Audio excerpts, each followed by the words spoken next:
Ciao a tutte le ascoltatrici e a tutti gli ascoltatori di Radio Quar, sono Salvatore e ben ritrovati ad una nuova puntata di Music in a Box.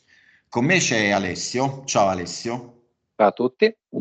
In quest'ultima puntata di Music in a Box abbiamo una graditissima ospite di livello mondiale, infatti siamo molto emozionati. È una cantante che a tutti noi in radio piace tantissimo ed abbiamo ora il piacere di averla ai nostri microfoni. E sto parlando di Emiliana Torrini, che è qui per presentare il suo nuovo album Miss Flower e parlare anche della sua carriera. Hi Emiliana. Ciao. Thank you for being here with us. Thank you for having me. We are proud to have you as a guest. And if you want, we start with the first question. And we are here to talk about your new record, Miss Flower. But first, would you like to take a step back to the very beginning of your career? How and when did your passion with music started, and what were your first experiences? My first experiences were with a choir, singing in churches, going to old people's homes and singing, whether they liked it or not. and I think when I was about, when you're half something, like me, I'm half Italian, so it was always like, well, aren't you going to learn opera? It's very Italian. And I was like, yeah, maybe I will turn more Italian if I learn the opera. So I went 15. I did a tryout for the opera school in Iceland, and I got in. So I studied opera for a bit. And then there was this misunderstanding that I was probably an amazing singer. And there was a drummer that told this band basically that I could sing, and I really had never thought that I could sing anything different than maybe, with that high voice. And they asked me to come to a meeting to sing be a backing vocalist, and I was literally just like with a microphone, terrified. And then they recorded, and I ended up singing 4 songs on their record. And at the same time, their producer was doing theater a lot and asked me to try out for The Hair, the musical. And it kind of blew up from there. I was only about 16 years old or something. And then I guess because he was there, I wanted to give my father like 5 or 6 songs for his 50th birthday. And I asked him to help me.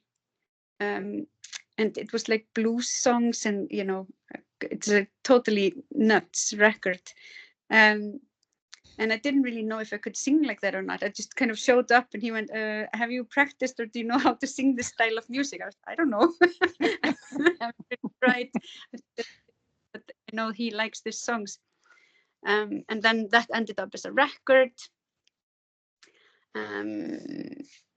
And so it kind of just started rolling from there. I was singing in a lot of hotels and restaurants, and just did anything to work. And then Derek Burkett from One Little Indian saw me singing in one of those restaurants, and I got my first record deal. And I just like a singing diva, And he was like, no, you have to write your own music. And I was like, oh, I don't want to write music. No way. It's way too hard. I just want to, be a singer. But he kind of made me write music, and I found it very, very difficult in the beginning, and then it became the number one passion. You just mentioned that you actually started as a proper singer. You were the leading vocal artist in the debut album by Spoon, and you also were a guest vocalist on Goose Goose debut album. Can you tell us about how the Icelandic scene was at the time, musically speaking? What kind of bands were there, and how do you felt about it? At the time, I mean, we grew up, there was very little concerts. We were not like a nation of concert goers. Like, you wouldn't go and listen to somebody's record. It was, you went to see a band to get that drunk, and dance and scream and be outside somewhere after. It was really cowboy, kind of wild. And so that just was not in our culture at all. We didn't have really any, if we wanted to dance, we danced on tables in bars, and it was just a bit more chaotic. Like today, there's been a massive development in going to watch music and to experience the art of it. And at that time, it wasn't. I remember when I sang on the record with Spoon, we always had to go out, start to play like 11, 12 at night. And then we would have to just fill it up with a lot of hits that people wanted to listen to, like, I don't know, like some,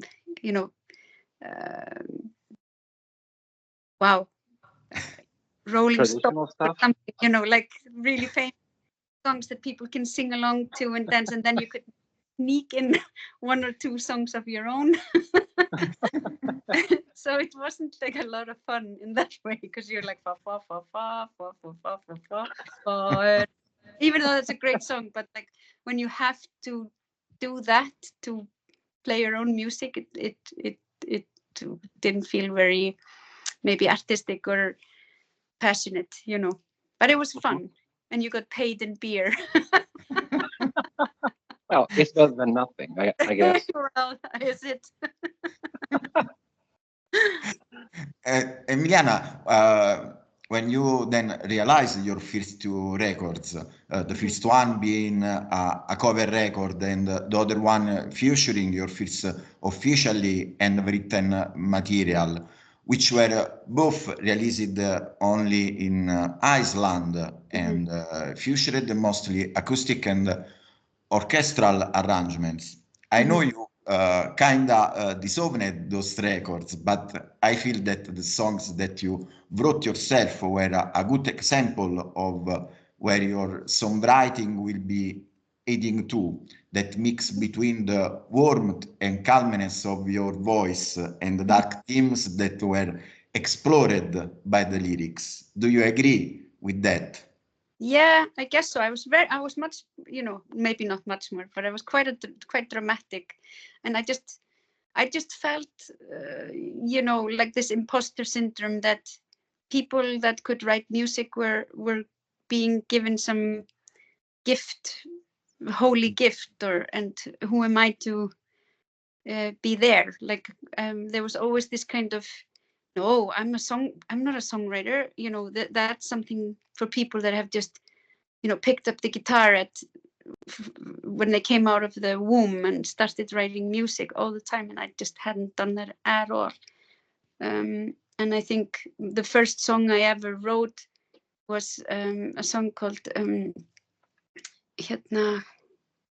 Boy Who Giggled So Sweet, and that's just because I dreamt it in the night. And I woke up like, and I could remember.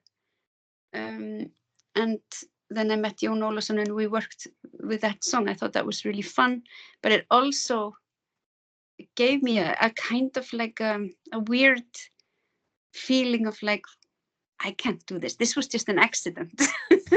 Writing this was an accident. And then it just kept happening, those accidents, and go, oh, it's a good accident, but it was just an accident, I kind of never gave myself credit for being a songwriter. And I struggle with it still, It's just some kind of mental thing that I have. Okay, thank you. But you did actually become a songwriter, and in 1999 you had your first international breakthrough when Love in the Time of Science was finally release, which you recorded in London, and it was actually Bath or Bristol. I was somewhere in between Bath and Bristol when I recorded it. Oh, okay. And sorry, my bad. And sonically speaking, it was actually a pretty major leap from the records that you actually recorded before, because it's featuring mostly electronic arrangement and sounds. What brought you to that choice? It was a decision that you made, or it was the change of scenery from Iceland and the influence of Roland Orzabal of Tears for Fears, which actually co-produced the record? Yeah, I think because I was being sort of shipped around, right, different writers, and I felt mortified. You know, I was being invited to write with these incredible songwriters, and I just, couldn't get out of this mental head of like, what am I doing here? Do I have to fake it? They are, I haven't even started, and I'm here, and I'm just not ready to write with this caliber of people until I met Egg White, or Francis White, and he was just kind of chaotic like me. His studio was a total mess in some, industrial place, and it made a lot of sense to me how he worked. Everything was just done at the same time, so we weren't figuring out chords so much. We were just kind of going, and I can't really explain it, but he became a real mentor for me, like a songwriting mentor. And when we were writing this record, it was quite sort of, it was also confusing for me, because I also had to fight a lot against, because I was the first Icelander to come out after Björk. And that wasn't always easy, because either people wanted to really pull me into the Björk world. When I met writers, it was just like, this is just Björk music, I can't sing on top of this. This isn't, I can't be like this Björk extra. Do you know what I mean? When you can't get her, call Emiliana. And I got a lot of shit, like, why are you speaking like her? And it's like, well, there's a whole country there. People just didn't know. They thought we lived in igloos, and people had no idea about Iceland. They'd never seen it on the map until Björk came. So, I got a lot of crap for it, and it still keeps going. Some people like, you're, trying to be Björk, and it's like, and so it was also a lot of fighting against doing electronic music, even though that was something that I really loved listening to. And you always had this experimental stopper on you, because you always had this thing, like, either you're being pulled into the direction of Björk, or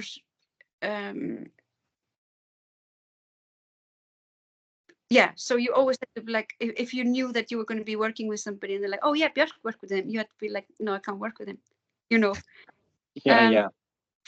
So it was a lot of pressure, but at the same time, my favorite music was Beth Gibbons. I just adore, and I still am crazy about her. And then there was Massive Attack, and it was just the soup at that time, and I really enjoyed electronic music, so I didn't want to dismiss it completely. So I tried to mix two of the worlds, and I was also crazy about jazz. So I was always walking on a really fine line, like I couldn't let go, because it was always on my shoulder, this pressure but then always never being good enough, because it's like, just it was always this little. You're trying to be like her, yeah. Going like, wow, this is yes. No, it isn't. It really isn't. And I don't think it mattered what I did. If I would be yodeling, it would be like, well. So it definitely, I had to take a whole lot of crap being the second person from Iceland to come out. So I took it on me. You're welcome. Thank you Thank you for your service, as they say. Yes. Emiliana, in fact, you then had your second and probably most important international breakthrough with Fisherman's Woman in 2005, a whole acoustic record which was also your first collaboration with Dan Carey, who will then become your main producer and songwriting partner for your following records. Yeah. How did you guys meet, and what brought you to work together? It was kind of a tragedy. I was working the first record. I was 22 years old, and I had fallen in love, like madly in love. And I had moved to New York with a man, and then I had to be forced to make this festival that wasn't happening at the time, and I had to go there to do that. And then in the meantime, there was a shooting in New York, and he basically was an innocent bystander walking home, and he was killed that night. And it just completely destroyed my world. And I just became completely paralyzed, and I didn't want to do music anymore, and I didn't want to be with One Little Indian anymore, or what it was called then. Now it's called One Ole. I don't know what it's. Yeah. I know they changed the name, but I can't remember what is the new one too. Yeah, but one Little Independent or something like that. Which was a good call to do. So I decided that I just had enough. And Derek Burkett was very kind. He helped me out of the whole thing. His own contract with me. And I got out of the American contract. And it was just a big, horrible period. And my publisher, David Donald, he, a few years later, he's like, hey, come on, I met this guy and I think you would really like him. And I was like, no, I'm not doing it. I don't want to, I'm not doing music anymore. I'm not touching this. And he's like, yeah, well, just go and meet him, just go and meet him. And I went to his studio and I was super grumpy, just being like, I'm not going to do this. It was, but me and him got on really, really well. And very quickly we became inseparable as friends. And our families joined. And it was just really amazing. And we didn't write one thing for many months. We were just eating and talking and drinking beer. And it wasn't until, many months later where we went in the studio, put a microphone up, and he went straight on the electric stuff, and I was like, no, I've had enough of, I don't want to do any of the electric stuff. I don't want to be crucified for that again. And I just want to do something completely different. Do you play guitar? And he's like, yeah, I used to play the guitar. I was like, okay, good. Thinking he would do strumming. I hate strumming more than anything in the world. And he kind of picked up this guitar and turns out to be this unbelievable guitarist. So the minute we started doing that, he did not stop playing the guitar. Every time I saw him, he had a guitar. He was just practicing. And then very quickly, the songs were just coming out, processing that difficult period and my kind of mental state at the time. And that record came out quite naturally. And I was very, very strict that nobody, no record company was allowed to even hear it till it was finished. And when we were recording it, when we started sending it to the record companies, nobody wanted it. Literally no one, except one guy, Jeff Travis. He was really interested. And we were just being really stupid. We were doing, as a joke, we were doing versions of the songs like in Celine Dion versions to send him. I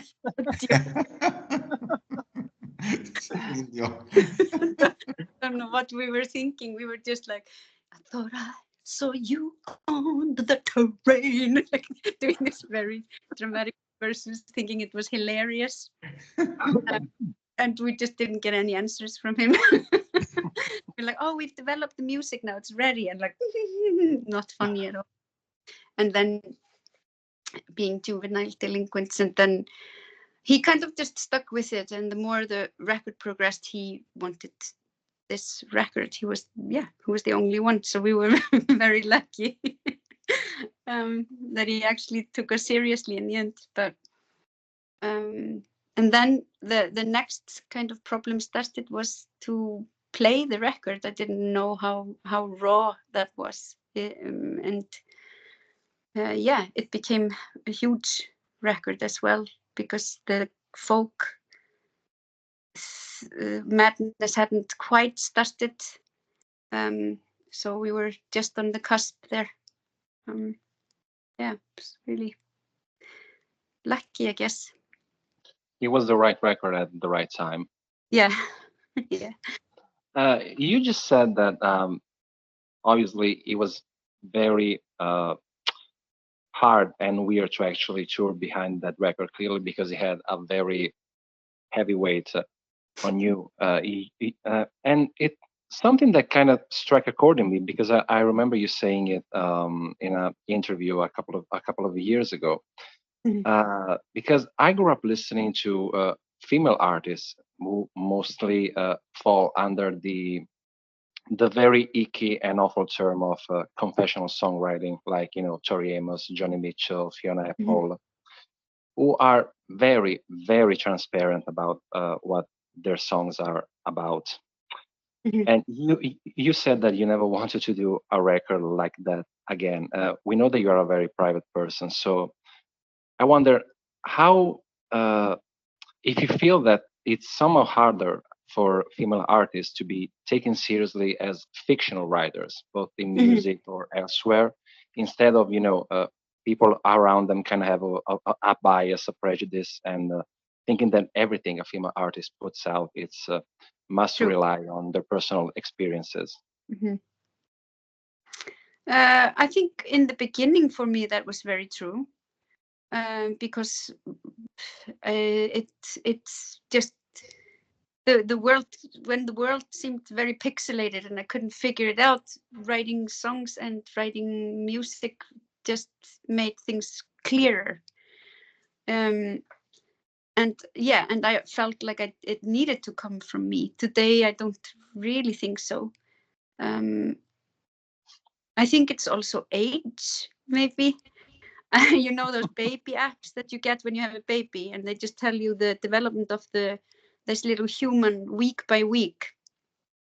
And I got it until she was like 9 or something. It was unbelievable, and it was so accurate. And then I thought, why didn't they keep going? Because it'd be so interesting, because like when you're 20, the world is only about you. Somebody's like, I lost my granddad yesterday. Yeah, but have you seen this film? Just like, me. And then when you're 30, you get out of the window of yourself and you go, hey, I remember you telling me about your granddad. What was he like? You start sort of peeking out that self window and into others and into the world. You start more observing something that necessarily doesn't connect to you. And at 40, you just don't really give a shit. And I think that's kind of where I'm now, is that I don't give a shit. And I'm really interested in not being necessarily, I mean, obviously it has to move you and touch you or inspire you or change something in you for you to want to write about it, so I guess the world has become much bigger, kind of thing, within your own mind. It's become a more interesting place.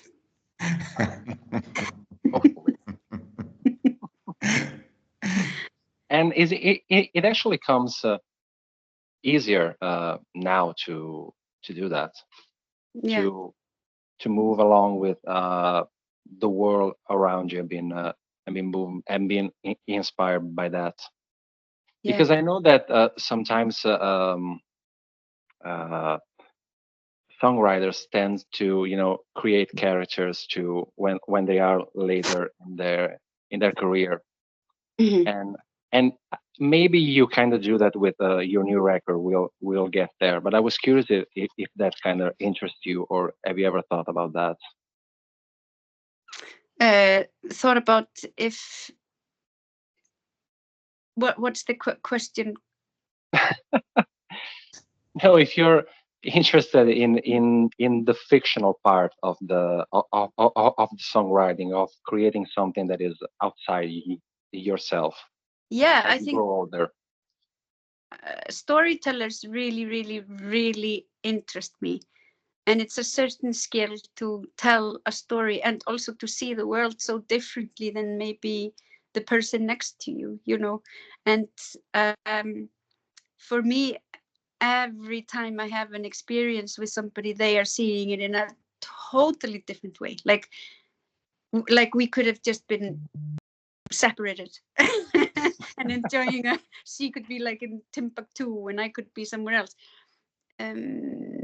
I often have those experiences. I guess like I just notice different things, but I also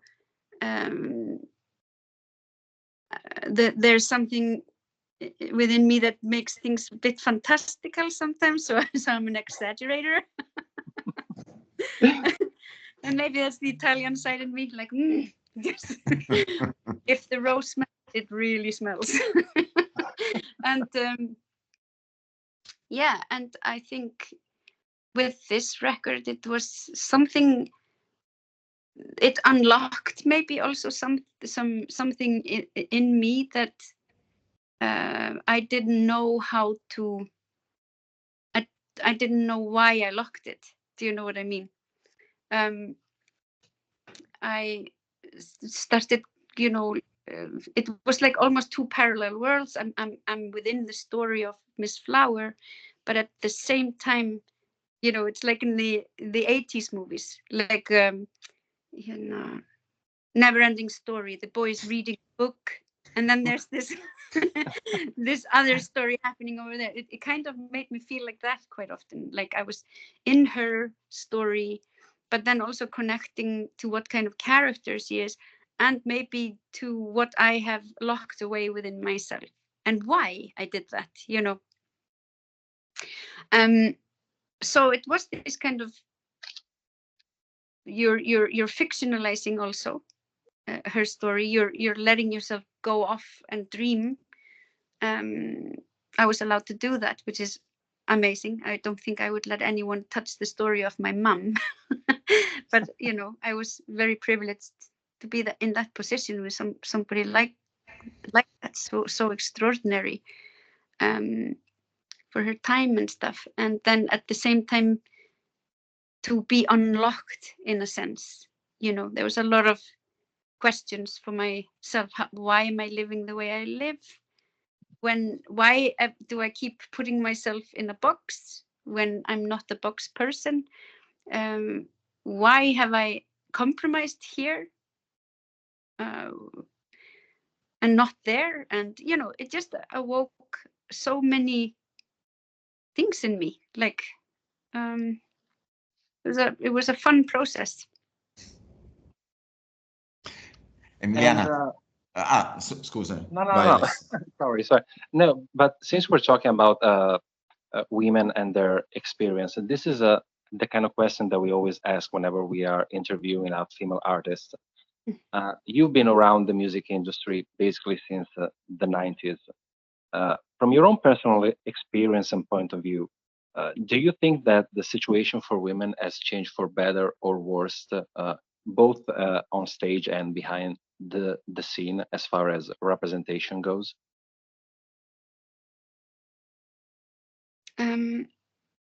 I think it's a tough one.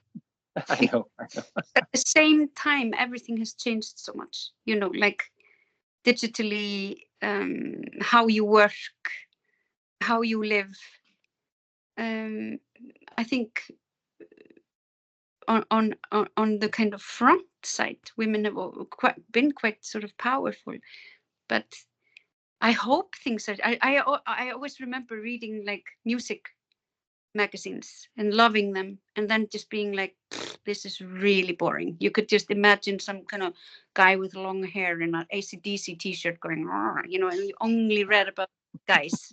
You know, they were the only ones that existed, and within this soup of incredible women artists. Or if they talked about them, the way they talked about them, like if you look at old magazines, you're just like, wow, you know, I can't believe that was actually said, you know.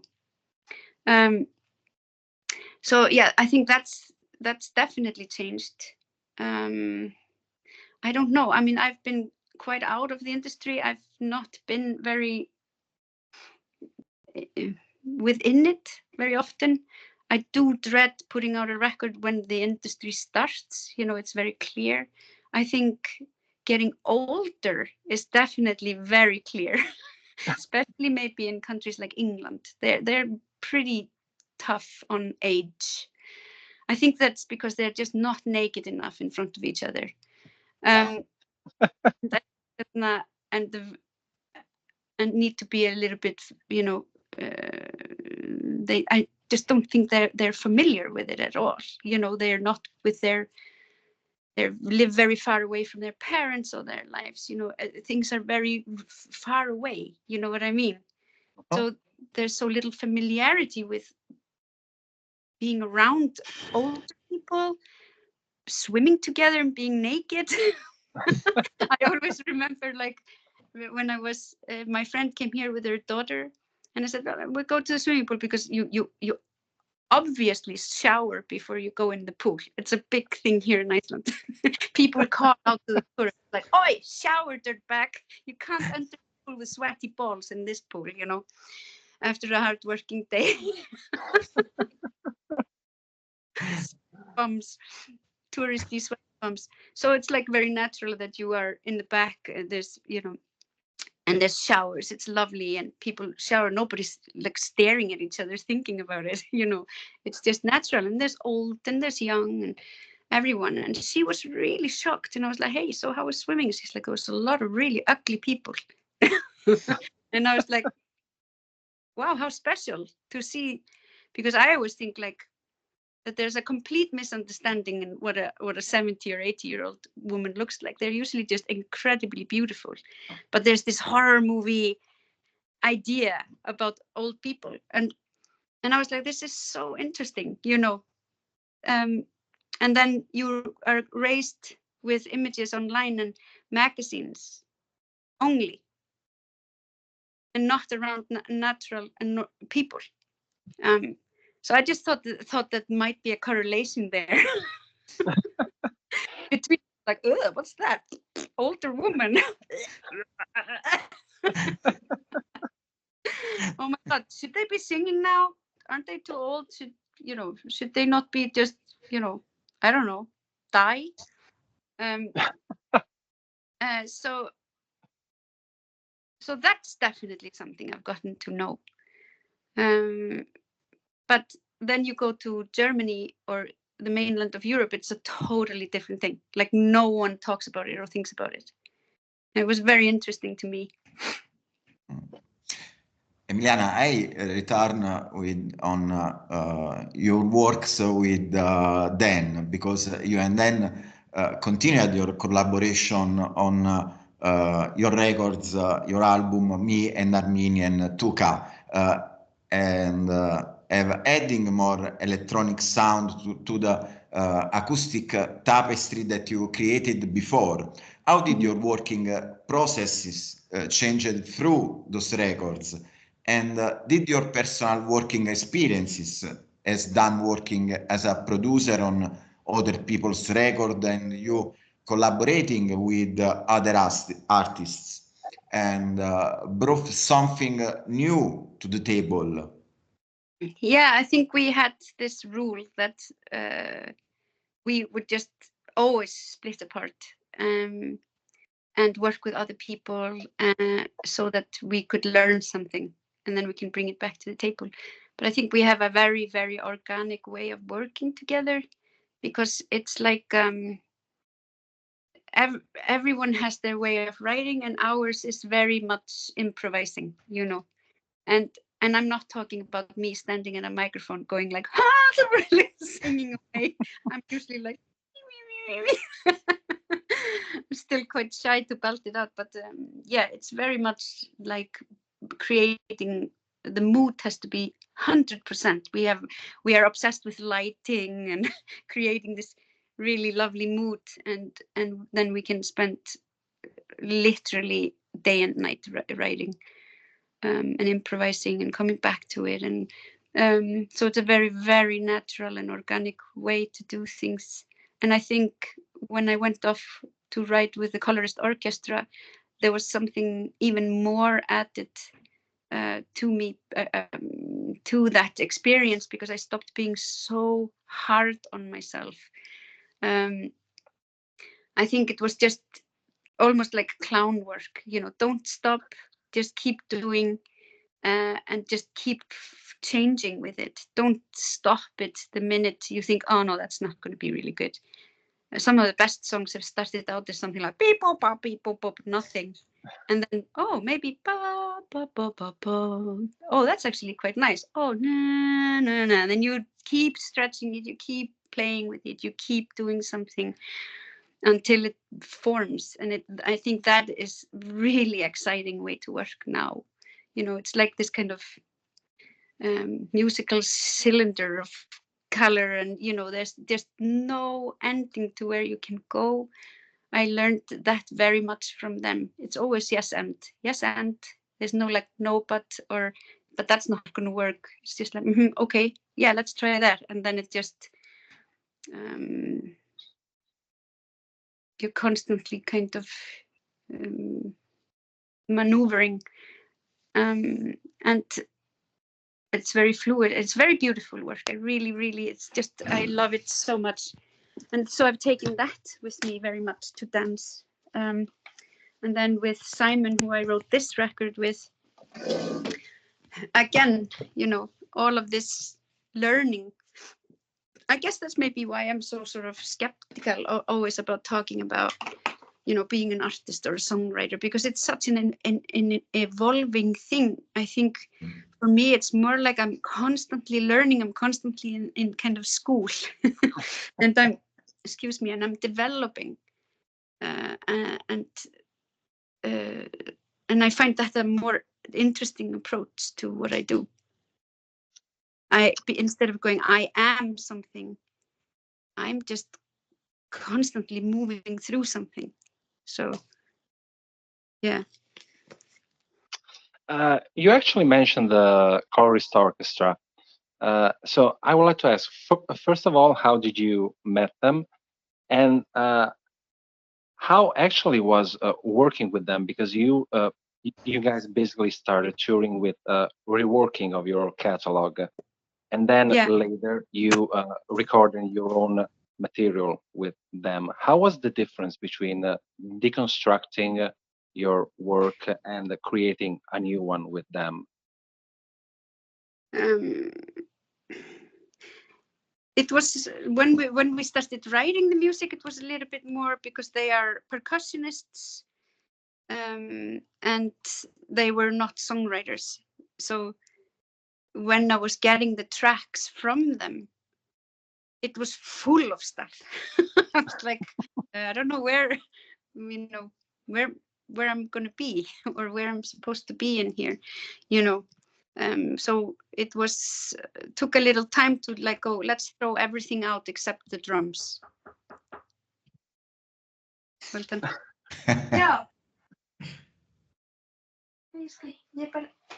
Yep. Okay. Sorry about that. No. See you. Don't worry. Lovely. She knows I'm like, now is the time to ask for a donut.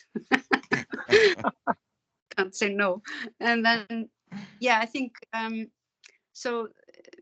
But it was you know, when I met them for the first time, I was on some trip because I'd been doing Tuka. I had just had my son. Things were, I'm not very good with doing many things at once. I can do one thing at a time. So it became quite complicated for me. And it was very, very, very sad to be going away always from a little kid, you know, a little baby. So I was struggling quite a lot to make this good decisions for myself and doing stuff that I just wasn't ready for. So when I did Tuka, the record, I just really couldn't follow it up. You know, I was miserable. When I was on stage, I was thinking about something else, and this just never really happened to me. And I felt like I had just lost the mojo and the love for what I was doing, especially singing live, you know. And that was always my favorite part, was going live. And now it just didn't do anything for me. And I just really wanted to go and find somehow that sparkle again, that falling in love again with it. And of course, when you send something out in the universe, it usually comes your way, but in a completely different way than you maybe thought. And mine was a guy from Berlin named Sebastian Studnitsky, a really awesome guy, and he asked me to come over. He said, yeah, I have this idea. I really want to do your music, but with a quintet. And I was like, oh, that sounds really nice. Yeah, I'm up for that. And then I had this idea, it's like, hey, you know, just choose the songs that you want to do. Do whatever you like, and I'll come for one rehearsal, and then we'll just do the gig. And he was like, okay. And then a few months later, I show up in Berlin, and I'm like, where's the quintet? And there was just this kind of experimental jazz band there. And that is a totally different thing, because people that are doing jazz, especially experimental, and especially when you're improvising, that is a different mind altogether. And I'm not there. I've been totally square singing my songs, you know. And I thought, what the hell? And I just went, can we just do it like Alice Coltrane, Journey in Satchidananda, so that I can at least comprehend it or something? And like, yeah. And then I kind of went through it, and I went, okay, yeah, I can do this. It's no problem. But then when we were playing it live, you know, if I forgot one word, there was a solo. And I was just like, where the hell am I in the track? I have no idea what I'm doing. And I had so much fun that I thought, this is the right way. I'm going to do that. And I'm just going to, I didn't have a manager at the time. So I just said, whoever calls me and wants to play with me, I'm just going to say yes. So some of it was a disaster. But, you know, people called, and I had my kind of dogma rules. You remember those? I was like, yeah, okay. I'll just stay in your house, and you choose the songs that you want to do. You can do whatever you like, and I'll come in for one rehearsal, and then we'll play the gig.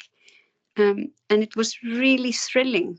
You know, I learned so much from it. People thought that I was completely insane. But I made great friends, met new musicians, and one gig I had to just tell stories because the guitar player couldn't really play guitar almost. so I was constantly being put in really uncomfortable situations, and I just had to kind of learn my craft again, you know, and I really enjoyed it. And you become completely fearless, and I really needed that. So I did that for kind of 3 years on and off until I met the colorist. And then I had been so used to this that when they called me, I had no idea the work that they were going to put into it. And I was like, yeah, just do whatever you like. And they're like, yeah, but we've sent you some things to listen to. No, I trust you. And then I showed up at the theater, and I was like, oh my God, I'm so ashamed. They've just put hours and hours and hours of work, and this is a real orchestra, and it's real. And I just had to put my headphones in and just learn everything for a whole night. And then when we did the gigs, we just kind of fell in love with each other. And then when it was only meant to be 5 gigs. We decided, hey, we don't want to really be apart. yet, so let's just do this record. And then we weren't ready to be apart again, and we're like, hey, why don't we try writing together? Who knows what comes out of that? And then there was COVID, and it was really difficult for me to write, for sure. Like, writing far away is like hell, because it's so much about the connection and being together. So there were so many challenges, and it was really good for me on so many levels. Otherwise I wouldn't have been able to do Miss Flower. Okay, we finally arrive at Miss Flower. Finally, your new record, which will be available on the 21st of June. I'm saying that for our listeners. So who is actually the titular Miss Flower, and what actually inspired you about her life so much that you dedicated an entire record to her? My keyboard player, Simon Burt, who is now the producer, he became a really good friend of mine. And I had this rule on tour that all the guys had to invite their girlfriends on tour for a week. So that they would kind of see what it was like, because it creates sort of insecurities and confusions often. So that was the rule. Everybody had to come and see how boring it really is. And me and Zoe, his wife, became very close friends, and have been since. And when I came to write at their house, I was, thinking about After the Colorist. I was kind of, figuring out what I wanted to do. I wanted to do my next solo record. And we were kind of experimenting in the garden. And when they were getting, because I always slept on their sofa, when they got a little tired of me, they'd go like, yeah, hey, can you go up to, Geraldine's, because she lived upstairs, and, and have a talk with her. And I was like, yeah, sure. And I would go up there, and me and Geraldine would, have a glass of red wine or a G&T and talk. And she was just like no one I've ever met, like very vivacious, extremely funny, very glamorous, but in this kind of bohemian way. And just, you could talk about anything with her, very intelligent. And everything, if she would go and get a dog and would go and walk the dog, every dog owner and walker would, be around her like a Christmas tree. She was just that kind of person. So when she died, I came to help Zoe with the memorial, and to help her with the house and stuff, and yeah, just to be with her. She was her only daughter, and we would just hang out.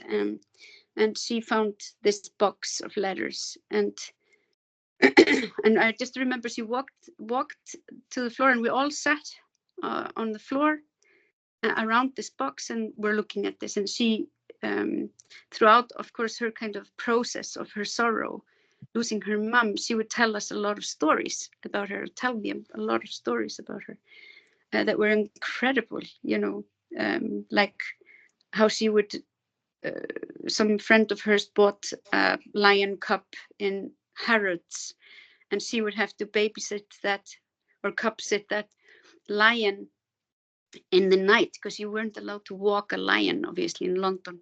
So she would have to sneak out like 1 or 2 in the morning into a cemetery where he would play with this massive empty oil barrel in the cemetery, and she's there like chain smoking. There's just constant stories like this, and hilarious, and about her boyfriends, and then it becomes more clear that she had 9 proposals and never married.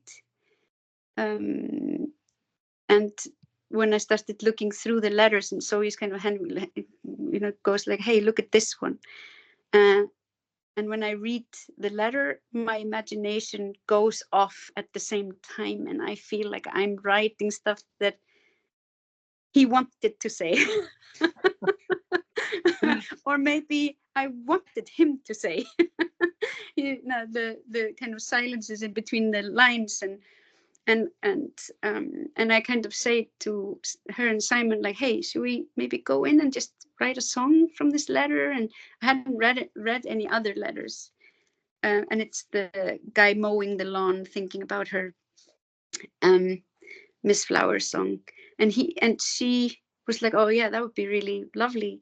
And we go in the studio, and of course I, had a bit of an artistic license throughout it, and we wrote this track, and we were just really kind of like surprised that we had written such a lovely track so quickly. And when she came to the studio, I was like, oh my God, I'm so sorry. I've done some kind of a little bit of a rude song. And is that rude of me to have done that? And she was like, no, my mom would have loved it. So, and then the idea of making a record hadn't really, happened. It wasn't until next time when she told me that a man called Reggie, who was in her mom's life the longest and became kind of her uncle, had been a spy. And that fired up my imagination again. And I was like, ooh, no, nothing about espionage, but was really into it all the time. And we were kind of like started to experiment again in the studio, and Waterhole came out of that. And then the more and more we started reading the letters, the more spooky some of them became. How she was hired to be a photographer in the Middle East, for the London Express, but there was nothing that showed that she'd done that. There was letters that were quite coded, telegrams, and then this one letter that was really, really clear something was going on, and you could kind of feel it from the way people are meeting, and the meeting points, because it's like, hey, let's meet up. My address is at all the places I sent you. It's never direct. Reggie always got his letters sent around London that then came to her, and she would then hand him the letters, or his post. So we Googled the man that had sent this letter, that about this meeting point that they had met before, and he was just a very high-ranking CIA officer, and it was the Cold War then, and we were like, oh my God, what's going on? And whether it was a coincidence or not, the map with all of the letters from Reggie disappeared for months on end. And so my imagination was fired by all of that to no end. So I had an incredible story to work with. First of all, like the single mom in this time, never compromised, never married, just kind of lived her life. And I think she was such a free spirit that men were completely obsessed with her, but also wanted to capture her, and maybe kind of cut at her wings a bit. And I just found her extremely fascinating. You mentioned before she really had quite a life, as you tell. But as a writer and a storyteller yourself, how was working with that material, especially knowing that it wasn't fictional, but it was in someone else's life and memory? How that changed your writing process?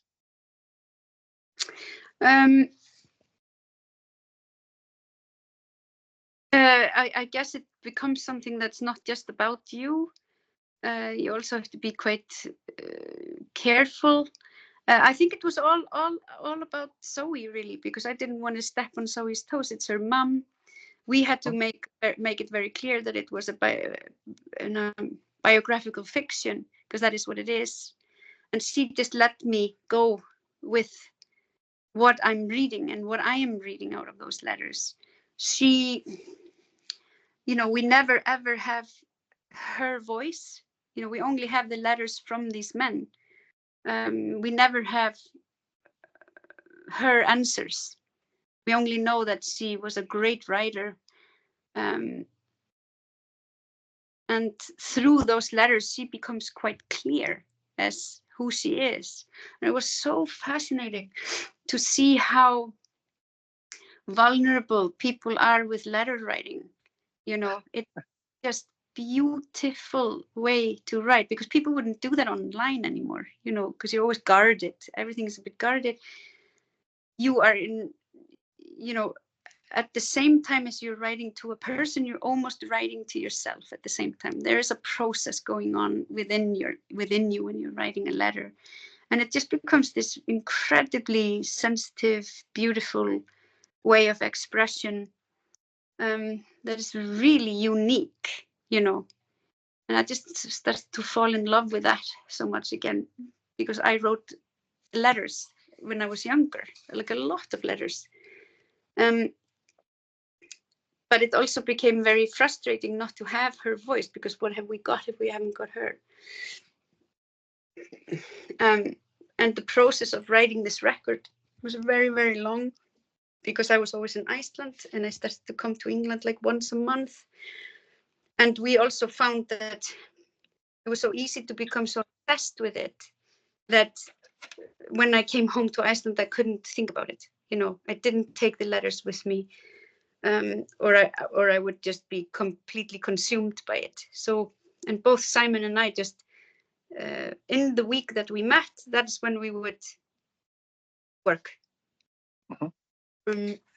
And Emiliana, first of next question, I just want to talk to you that I loved Racing Storm, your record with the Colorist Orchestra. But as first listener of Miss Flower, I just love Miss Flower. Great. And the question is, in the song Black Lion, you sing in Italian. Is a tribute to Italy? Yeah, it is. Because it has nothing to do with her. I just thought like, oh, I really want to just have something Italian there. I don't know why. I guess it was also the process of, you know, because when when Geraldine dies, my father dies a month later. And I think going through her mother's death and processing that was easier than processing my own side, you know.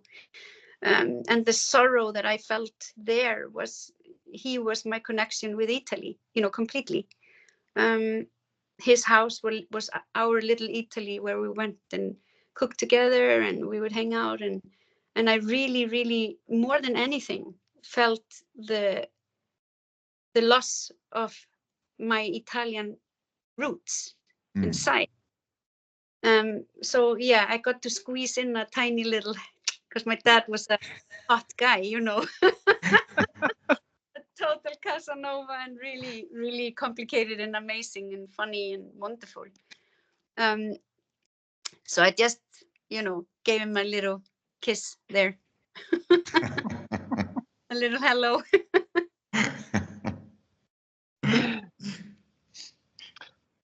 We also had the chance, we've been lucky enough to listen to the record, even if it's not out yet. And sonically speaking, it kind of feels like a journey in itself, because it started with darker electronic tones and then it moves to a more acoustic one, and then it finds the usual balance that we always find in your records. But I also felt like, I don't know if it was planned or anything, but when I ended the first listen, I was like, oh, this is like a good metaphor of your career as a whole.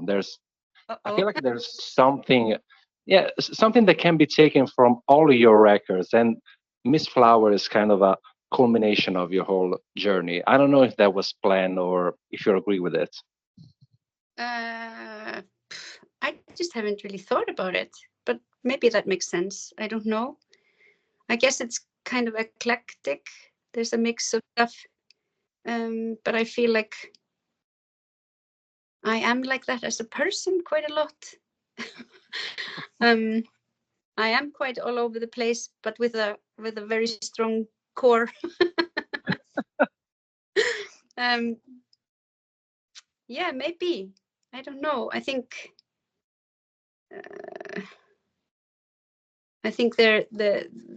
yeah, I don't know. I can bullshit myself through it, but I'm going to stop there. It's fine, but it's you know, the first impression that I got, it's kind of a, you know, a culmination of all that you've been through. And since we were talking before about, you know, how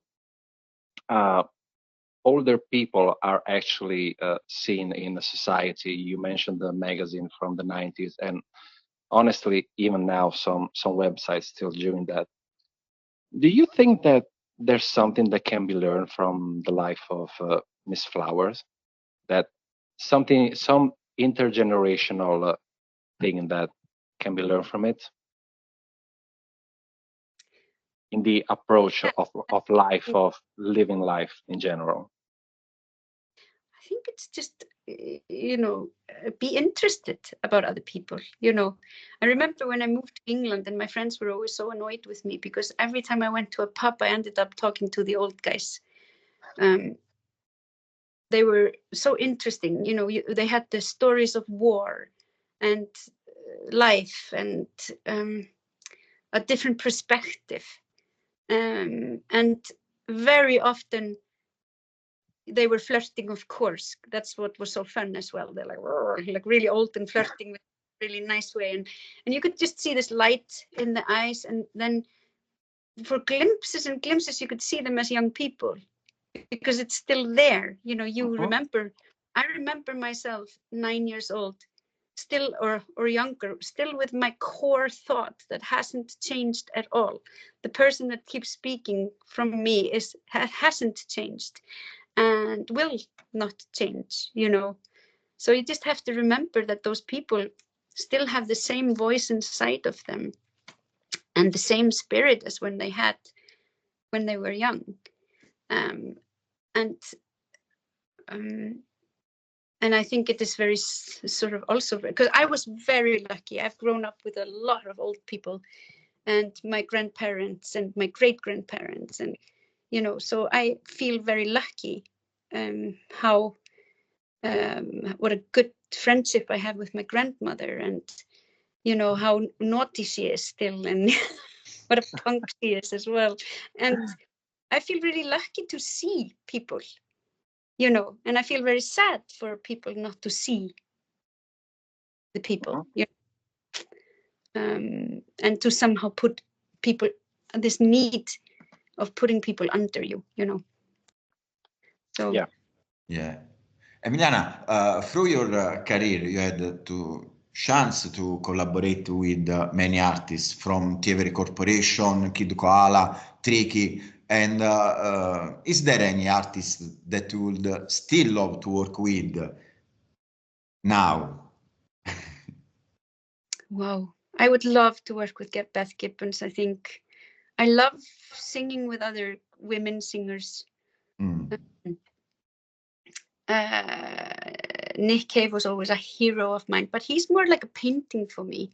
There's a lot of artists that I think I love them so much. And then you go, well, working with those artists is a different matter, you know. He's painted so many beautiful paintings for me. Not for me, obviously, but that I kind of see in my head constantly. And I also think something like that has to just happen, you know, because you can enter a studio and just be mortifyingly shy. Just like, and then walk away just like, oh, mortifyingly embarrassed that you were so shy. I don't know. I think, yeah, I think everything has to just happen because it's meant to happen.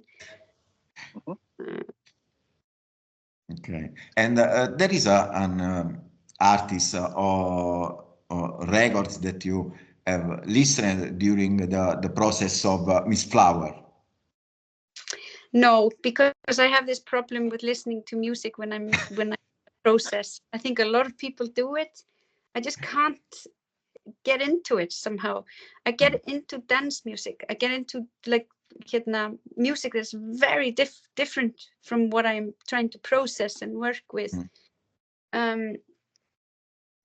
Or nothing at all. So I also used to have this perfect Spotify, and it's so annoying. Spotify is so annoying because I have a 7-year-old, and some in my family, like doesn't have a phone and will not have a phone for a while. So my algorithm is messed up.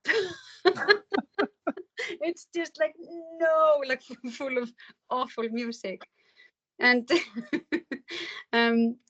so I have, and my son has become really into music. So at the moment, I'm just letting him DJ for me, which I really love. We go in the car in the evening, we take a drive, we get ice cream, and we listen to him DJing. And he's listening to some really great music, and I've become a massive Doja Cat fan.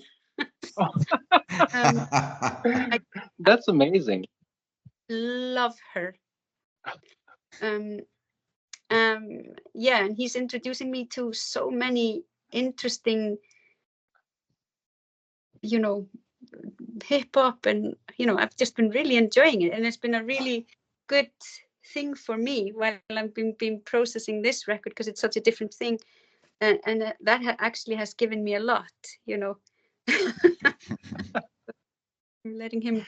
And how much important for you the curiosity in your music?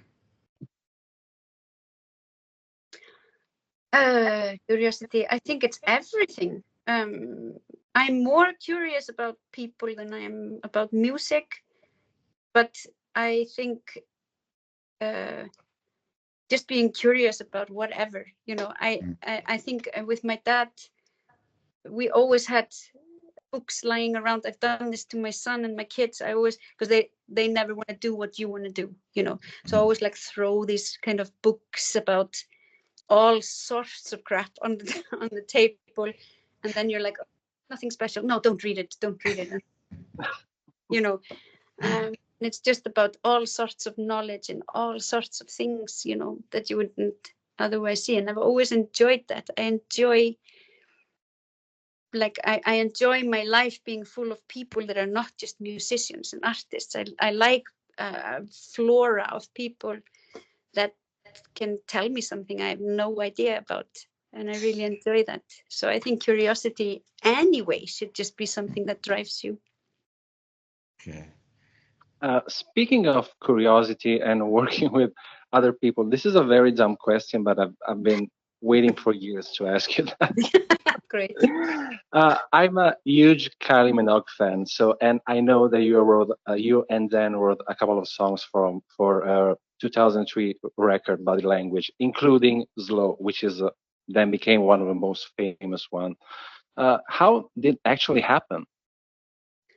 How was the entire process?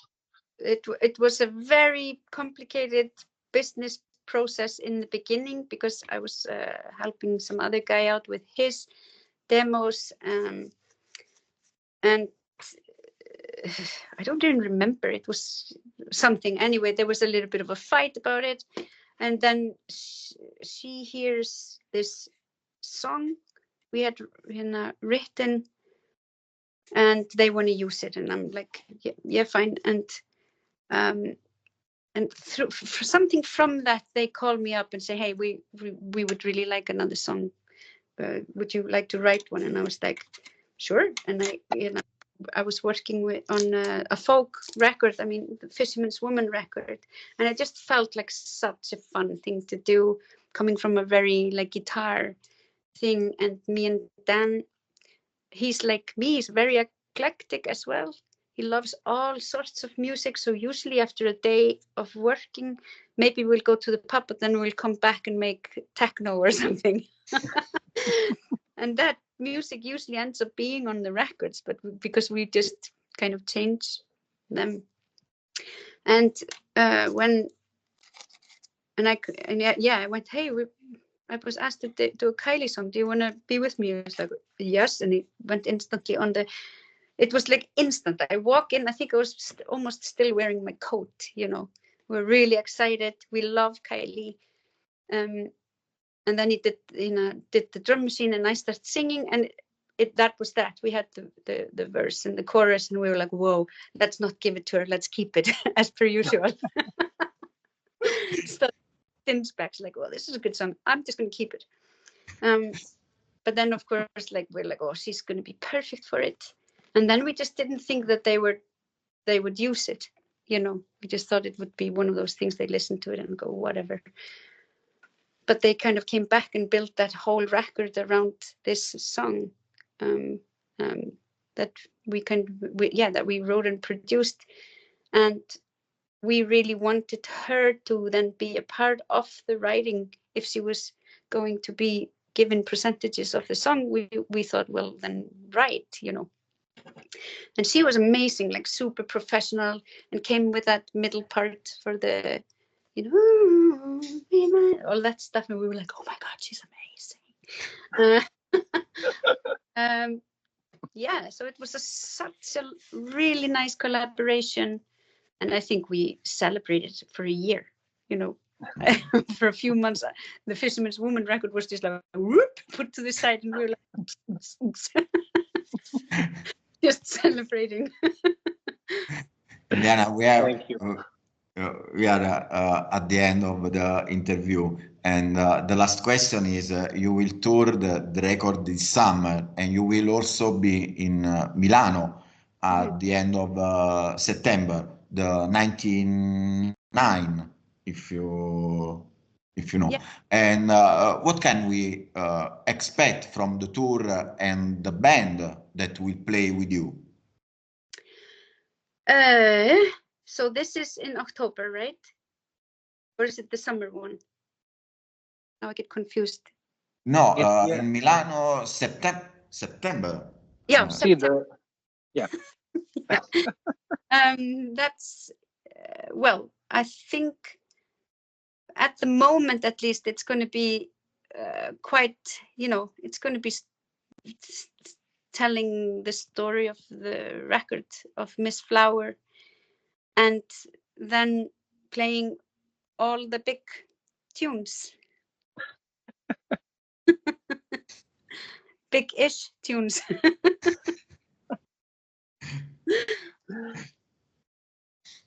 Okay. I confirm that at the end of September, the Alcatraz in Milano. Alcatraz. Yeah. Okay. Yeah. Alessio, Alessio, have you other question for Emiliana? Well, she basically answered the big one that I was waiting for a while, but no, it's another dumb one, but it's kind of curiosity that I've always had. It may be quite stupid. What is Harmony? Oh, Harmony is just a name I made up. Okay. But the weird thing was that I got a phone call from a woman that asked me if I had met Harmony, and I was like, I don't know what you're talking about. And then turns out that there was a guy that had come to see a concert of mine or something, and he disappeared, and his name was Harmony, and his family was trying to find him. It was just a very like strange thing. And because the story is, you know, quite spooky, it was inspired by this stalker that I had, which was quite a frightening thing. And I thought, ooh, I was kind of just putting myself into the footsteps of a bit of a female stalker who was stalking this Harmony guy. Okay, thank you. I always thought it was kind of a play word on harmony, you know. And harmony. Why not? I mean, yeah, why not? Thank you. I've been wondering that from 2007 until now. So thank you for answering that. No problem. Emiliana, thank you so much for this very, very, very interesting interview. And now we have reached at the end of the interview, and we are so happy that you shared your time with us. No, thank you so much as well. It was really fun. Thank you. Thank you. We're glad you enjoyed that. Thank you. And we hope to see you live in Milan. Thank you. Thank Really. you. Ciao. Thank you so much, Ciao. Emiliana. Ciao. Ciao Emiliana.